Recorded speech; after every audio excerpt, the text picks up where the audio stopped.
a single odd job that you could think of I have not done. Washing the dishes, cleaning the stove. আমি দাদা আপনাকে salute জানাই, আমাদের প্রতিটা অভিবাসী মানুষের সেম অভিজ্ঞতা। Put myself into college and became a person who I am. Never in my life thought of the airport থেকে নামলাম আর পরের দিন হ্যান্ড আউট না। নো, উই মাস্ট, আমরা তাহলে বাংলাদেশে থাকতে পারতাম। এই দেশে এসেছি to work hard, to make a better life, আমাদের জন্য, আমাদের পরিবারের জন্য, আমাদের চিলড্রেনের জন্য।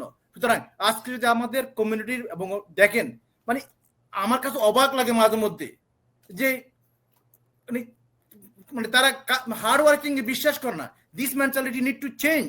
শুনেন, হ্যাঁ আমাদের অনেকগুলো সমস্যা আছে, এগুলো ওভারকাম করে, কিন্তু শুনুন আপনি যদি ফ্রি হাউজিং শুনুন, there is nothing, free housing বলছি না আমরা বলছি রেন্ট স্টে, না আমরা বলছি রেন্ট ফ্রি, যেটার মানে হচ্ছে যেখানে আছে সেখান থেকে পারবে না দাদা।